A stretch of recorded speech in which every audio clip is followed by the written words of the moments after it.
So, ma'am, you have worked on international level. You have been working with UN when it comes to gender equality. Tell us more about it. Your experience. How has it been when you have interacted with various countries across the world? Uh, See, when we talk about UN platforms, Hmm. so I am a part of my country, right? I know something that happens in my country. I've born and brought up here. I know what I'm seeing or what I'm hearing, what happens here. When you Hmm. go on an international platform Hmm. like UNCSW, Hmm. gender-based violence platforms of the UN, when you're sitting in that room, Hmm. uh, there are people from countries you've not even heard of. There Hmm. are certain countries you've not heard the names of. I was not aware of Bogota as such. I'll be very honest. Hmm. I Right. had not known about that Hmm. country that much. Even Hmm. if I must have read it somewhere, I had no clue about it. Hmm.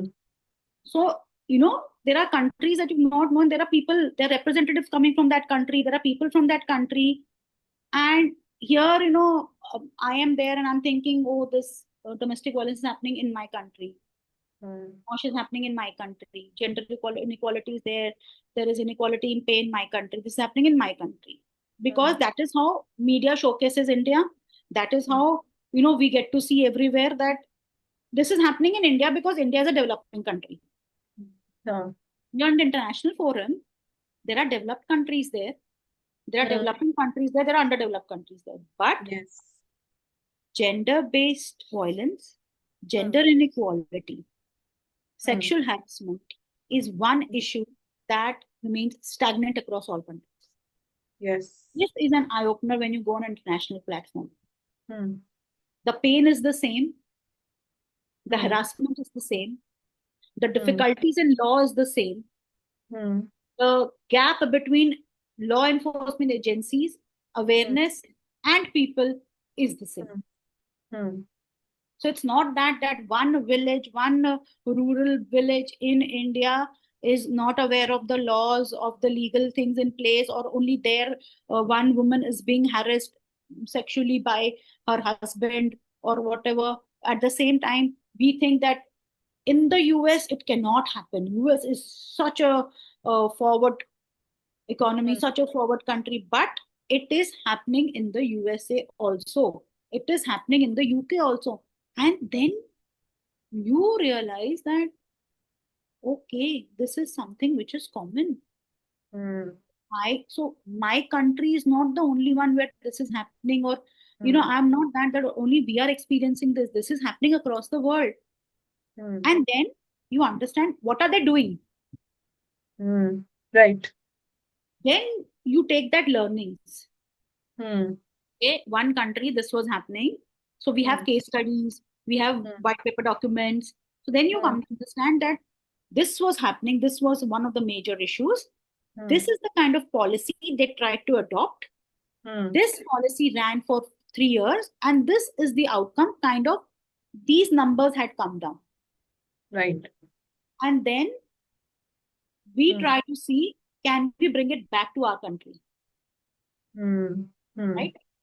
Because policing is the same. Right. Policing cannot be different. Hmm. Policing is the same, right? Hmm. But what happens in the law and act, Hmm. that will differ depending on your population. Right. Today, if we have a population of 1.5 billion people in our country, in Hmm. and if you compare that population, the problems that population will have with a country that is having very less population, and you just try to just incorporate what policies they have completely into our country, it will not work. You Right. have to understand what policy will work in our country, in our people. Hmm.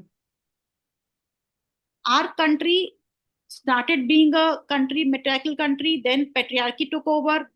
Then again, we are coming up to equality. But there are Hmm. countries where patriarchy has not been there, no? But Hmm. still, they're having the same issues. Hmm. So that Right. difference will always be there. So you have to understand what Hmm. policies you can adopt. Certain Hmm. things you can see, certain little programs that they're doing, problem at the grassroots level, what they're doing, and that has helped them. and you think you can modify it a bit, make changes according to your people, your law, and if that works, well and good. So that perspective opened when I went on international platforms, and that is why I actually always look forward to attending more programs there, because every program is a learning experience for me. Yes, right, right. Different perspectives, I'm sure, from different countries and everything put together. A lot to learn and implement. Absolutely. And also then the kind of things when you hear the cases and when you relate that the cases were similar, but then when you see the way they were dealt there, Right. the kind of implementation they had over there, Hmm. and it kind of gives you ideas to try and do things back home which can actually be smooth enough and Hmm. effective enough. That is the Nice. So, having said that, you were have also been a part of G20 and participated in that. Tell us more about your experience. Um, so G20. I was a part of a lot of paper submissions, survey submissions, and also a part of a lot of panels that were happening on gender equality and gender-based violence. Primarily, I was a part of a group which is a female quotient. It is led by Shelley Zellis.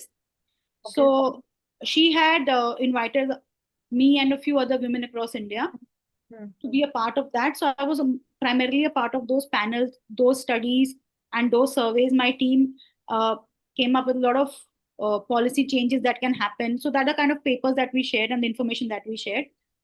And Hmm. again, because it was G20, Hmm. as I said, there was international thing coming in, people coming in different mindset, or the discussions were very different. Right, right. So, ma'am, this was during 2023 when India had the presidency, right? Okay. That was 2020. It was in September 2023. Yes, yes. So, how was that experience? The entire, again, so many other people were also there. See, for me, it was because I have been in with the UN panels for more than 6 years now. So I was all, like, that exposure was there, and I was meeting a lot of people. So many people I knew were a part of that G20 process also. They were there coming down. They've come down from different countries, from UK, from Mm, US, from Africa, from Middle East. Many of them whom I knew already were a part of it. So it was a good interaction. So I already knew about it. But what I take away back from that was when I saw, because it happened in India, one mm, of the programs happened in Gurgaon mm, itself. So that was a very different thing when I saw that women over here, when those students and women they attended those programs, mm, when I saw the learning that they were taking back, and when I saw the questions that they had, mm, I know that uh, you see the joy of learning that they were having at that point of time, or eye-opening experience that they were happening, that was a big takeaway from me, because I thought, see, things like these can actually give way or give light to so many new generation girls. They were mm, looking up to it. They were getting surprised, like they were from good schools and they were like, still, this is happening across the world. This is happening. We can do this. And, they could ask questions. And then, there were people from across the globe coming, and when they were answering their questions, they were feeling very enlightened, and they were so inspired by whatever they were hearing. So that was a very good experience for me to see the girls from my country, see the women from my country getting exposed to that experience which I have been privileged to have, and that's something that I have been enjoying and learning, and now they are getting it, and to see their expressions, to see how uh, happy they were or how content they were, that was a very good feeling. wow, I'm sure.